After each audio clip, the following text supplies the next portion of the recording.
আকাশবাণী শিলচর আঞ্চলিক সংবাদ পড়ছি মণিদীপা দেব। আজকের বিশেষ বিশেষ খবর হলো স্বাধীনতা দিবসের দিন রাজ্যের বিভিন্ন প্রান্তে আইইডি সদৃশ সামগ্রী স্থাপনের অভিযোগে আসাম পুলিশ এবং এনআইএর অভিযানে ১৫ জনকে গ্রেপ্তার। কেন্দ্রীয় মাধ্যমিক শিক্ষা পর্ষদ সিবিএসইর আগামী ১ ডিসেম্বরের পরিবর্তে ১৫ ডিসেম্বর থেকে সিটেট অনুষ্ঠিত করার কথা ঘোষণা। আজ বিশ্ব নদী দিবস। ব্রহ্মপুত্র এবং বরাক নদীর সুদীর্ঘ অতীত থেকে আসামের অর্থনৈতিক বুনিয়াদ শক্তিশালী করে গড়ে তোলার ক্ষেত্রে বিশেষ ভূমিকা পালন করে আসছে বলে রাজ্যের জলসম্পদ মন্ত্রী পীযূষ হাজারিকার মন্তব্য। এবং আসন্ন পঞ্চায়েত নির্বাচনে আম আদমি পার্টি অন্য কোনো দলের সঙ্গে মিত্রতা করবে না বলে দলের নবনির্বাচিত রাজ্য সভাপতি মনোজ ধানোয়ারের প্রকাশ। এখন বিস্তারিত খবর। স্বাধীনতা দিবসের সময় রাজ্যের বিভিন্ন প্রান্তে সন্দেহযুক্ত বোমা সদৃশ সামগ্রী রাখার ঘটনার তদন্তের অংশ হিসেবে আসাম পুলিশ রাজ্যের বিভিন্ন স্থানে অভিযান চালিয়ে ১৫ জন লোককে আটক করে। উল্লেখ্য, আটক করা লোকেদের মধ্যে ৩ জন মহিলা রয়েছেন। ডিব্রুগড় ও লখিমপুর থেকে ৩ জন করে লোককে আটক করার বিপরীতে জোরহাট ও গৌহাটি থেকে ২ জন করে লোককে আটক করা হয়। এদিকে তিনসুকিয়া, শদিয়া, নগাঁও, নলবাড়ী ও তামুলপুর থেকে ১ জন করে লোককে আটক করা হয়।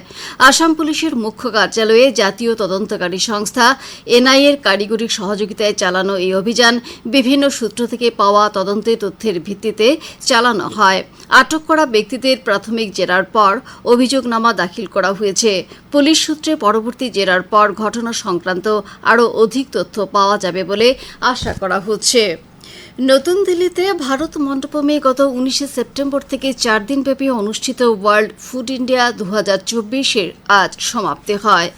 এই কার্যসূচিতে ৪০টি পর্ব অনুষ্ঠিত হয়। অনুষ্ঠানে বিভিন্ন রাজ্যের সংশ্লিষ্ট বিভাগ ও কেন্দ্রীয় সরকারের মন্ত্রণালয় তথা সংস্থাগুলির প্রতিনিধিরা অংশগ্রহণ করেন। অনুষ্ঠানে ১৫৫৭ জন প্রদর্শনকারী বিভিন্ন ধরনের উদ্ভাবন প্রদর্শন করেন। কার্যসূচিতে ২০টি দেশের প্যাভিলিয়ন উদ্বোধন করা হয়। ১০৮টি রাষ্ট্রের ৮০৯ জন ক্রেতা ও ২৩৯০ জন বিদেশি প্রতিনিধি অনুষ্ঠানে অংশ নেন। এই অনুষ্ঠানের প্রথম দিন ভিডিও বার্তায় প্রধানমন্ত্রী নরেন্দ্র মোদী কেন্দ্রীয় সরকার দেশের উদ্ভাবন, বহন ক্ষমতা ও খাদ্য সুরক্ষার ক্ষেত্রে বৈশ্বিক মান নির্ধারণের ক্ষেত্রে বদ্ধপরিকর বলে মন্তব্য করেছিলেন। তিনি সরকার কৃষকদের উদ্ভাবনমূলক নীতি ও গুরুত্ব সহকারে প্রকল্প রূপায়ণের দ্বারা সহায়তা করে আসছে বলে মন্তব্য করেন। কেন্দ্রীয় মাধ্যমিক শিক্ষা পর্ষদ সিবিএসই আগামী ১ ডিসেম্বরের পরিবর্তে ১৫ ডিসেম্বর থেকে সিটেট অনুষ্ঠিত করার ঘোষণা করেছে। প্রশাসনিক কারণে পূর্বে ঘোষণা করা সিটেটের দিন পরিবর্তন করা হয়েছে। এ সম্পর্কে পর্ষদের জারি করা নির্দেশনা অনুসারে আগামী ১৫ ডিসেম্বর অর্থাৎ রবিবার সমগ্র দেশে সিটেট অনুষ্ঠিত হবে। এর আগে কেন্দ্রীয় মাধ্যমিক শিক্ষা পর্ষদ সিবিএসই ১ ডিসেম্বর দেশের মোট ১৩৬টি শহরে সিটেট অনুষ্ঠিত করার কথা ঘোষণা করেছিল। উল্লেখ্য, গত ১৭ সেপ্টেম্বর থেকে আরম্ভ হওয়া সিটেট-এর অনলাইন আবেদন প্রক্রিয়া আগামী ১৬ অক্টোবর সমাপ্ত হবে। মুখ্যমন্ত্রী ড হিমন্ত বিশ্ব শর্মা আসাম প্রত্যক্ষ নিযুক্তি এডিআর সম্পর্কে একটি গুরুত্বপূর্ণ পদক্ষেপের কথা ঘোষণা করেছেন। সেই অনুযায়ী প্রার্থীরা অনলাইন যোগে আবেদন করে লিখিত পরীক্ষার ওএমআর সিটের ফটোকপি সেবা থেকে সংগ্রহ করতে পারবেন। এই প্রক্রিয়া আগামী ২৭ সেপ্টেম্বর থেকে আরম্ভ হবে বলে উল্লেখ করে মুখ্যমন্ত্রী বলেন যে পরীক্ষায় স্বচ্ছতা এবং নিরপেক্ষতা বজায় রাখতে এবং ত্রুটিহীন পরীক্ষা অনুষ্ঠিত করার জন্যই এই পদক্ষেপ গ্রহণ করা হয়েছে। আজ বিশ্ব গন্ডার দিবস। প্রধানমন্ত্রী নরেন্দ্র মোদী এই উপলক্ষে আজকের দিনটি গন্ডার সুরক্ষার ক্ষেত্রে ভারতের প্রতিশ্রুতির কথা স্মরণ করেছেন। সামাজিক মাধ্যমের একটি পোস্টে শ্রী মোদী গত কয়েক বছর থেকে গন্ডার সংরক্ষণের প্রচেষ্টার সঙ্গে যুক্ত কর্মচারীদের ভূয়সী প্রশংসা করেছেন।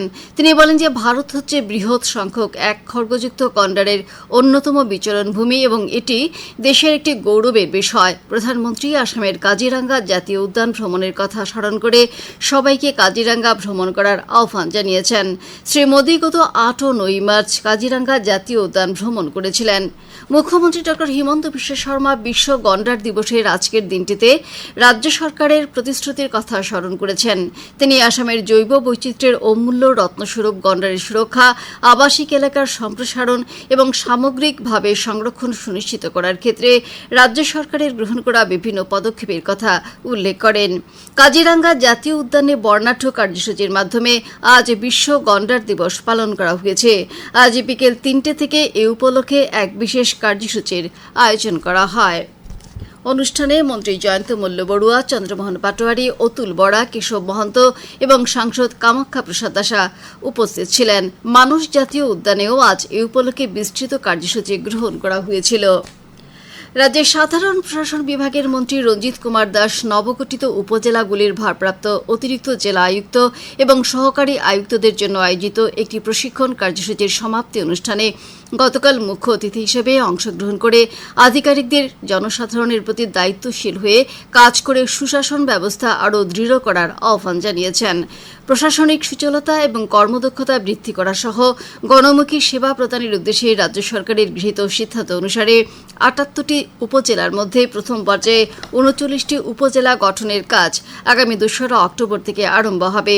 এই উপজেলাগুলির ১০৭ জন আধিকারিকের জন্য আসাম প্রশাসনিক মহাবিদ্যালয়ে ১৫ দিনব্যাপী আয়োজন করা প্রশিক্ষণ কার্যসূচি গতকাল সমাপ্তি হয়। আকাশবাণীর শিলচর কেন্দ্রের আঞ্চলিক সংবাদ এখন থেকে আমাদের ইউটিউব চ্যানেল এআইআর নিউজ শিলচরের মাধ্যমে শোনা যাচ্ছে। এছাড়া আমাদের Facebook page all India radio news শিলচরের মাধ্যমেও এই সংবাদ শোনা যাবে। খবর শুনছেন আকাশবাণী শিলচর কেন্দ্র থেকে। আজ বিশ্ব নদী দিবস। নদী সুরক্ষার প্রতি সচেতনতা বৃদ্ধির উদ্দেশ্যে প্রতিবছর সেপ্টেম্বর মাসের চতুর্থ রবিবার এই দিবস পালন করা হয়। মানব সভ্যতার শুরু থেকেই নদী কেন্দ্রিক এবং এই নদী অর্থনৈতিক বুনিয়াদ তৈরিতে মুখ্য ভূমিকা পালন করে আসছে।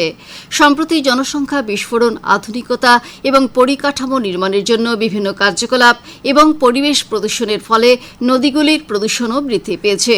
ফলে বিভিন্ন জীবনধারা এবং কলা সংস্কৃতির ধারাবাহিকতা বহন করা এই নদী অসংখ্য মানুষের ভিটেমাটি তলিয়ে নিয়ে নিজেও সৃষ্টির অতলে হারিয়ে গেছে। এই পরিস্থিতির প্রতি লক্ষ্য রেখে বিশ্বব্যাপী এই দিবস পালনের গুরুত্ব বৃদ্ধি পেয়েছে।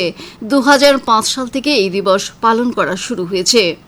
আসামেও আজ বিশ্ব নদী দিবস উপলক্ষে নদী সংরক্ষণের প্রতি সচেতনতামূলক কার্যসূচি গ্রহণ করা হয়। রাজ্যের জলসম্পদ মন্ত্রী পীযূষ হাজারিকা আজ এই দিবস উপলক্ষে এক বার্তায় বলেছেন যে ব্রহ্মপুত্র এবং বরাক নদীর সুদীর্ঘ অতীত থেকে আসামের অর্থনৈতিক বুনিয়াদ শক্তিশালী করে গড়ে তোলার ক্ষেত্রে বিশেষ ভূমিকা পালন করে আসছে। তিনি বলেন যে নদী পৃথিবীর হৃদয় যন্ত্র স্বরূপ, তবে বিগত কয়েক দশক থেকে প্রদূষণের ফলে নদীগুলির মারাত্মক অপব্যবহার বৃদ্ধি পাওয়ায় এই নদী পরিবেশের জন্য প্রত্যাহ্বান হয়ে উঠেছে। মন্ত্রী শ্রী হাজারিকা আজকের এই দিনে নদীকে মাতৃ হিসেবে গ্রহণ করে জনসাধারণকে নদীগুলিকে পরিষ্কার এবং প্রদূষণমুক্ত রাখার জন্য সংকল্প গ্রহণ করার আহ্বান জানান। রাজ্যের আসন্ন পঞ্চায়েত নির্বাচনে আম আদমি পার্টি অন্য কোনো দলের সঙ্গে মিত্রতা করবে না বলে দলের নবনিযুক্ত রাজ্য সভাপতি মনোজ ধানোয়ার আজ গুয়াহাটিতে জানিয়েছেন। দলের রাজ্য কার্যালয়ে অনুষ্ঠিত কার্যকর্তা সভায় এই বিষয়ে জানিয়ে তিনি দলীয় কর্মীদের সক্রিয় ভূমিকা নিতে আহ্বান জানান। তিনি বলেন যে দল সরকার গঠন করতে সমর্থ হলে সরকারি শিক্ষাক্ষেত্রের উন্নয়নের জন্য দিল্লি ও পাঞ্জাব সরকারের গ্রহণ করা অনুরূপ ব্যবস্থা দল গ্রহণ করবে। আজকের অনুষ্ঠানে দলের বেশ কয়েকজন বিশিষ্ট ব্যক্তি উপস্থিত ছিলেন। হাইলাকান্দি জেলা পরিষদ কার্যালয়ে আগামীকাল থেকে পঞ্চায়েতের সীমা খসড়া সম্পর্কে পাওয়া দাবি ও আপত্তিগুলির শুনানি গ্রহণ করা হবে।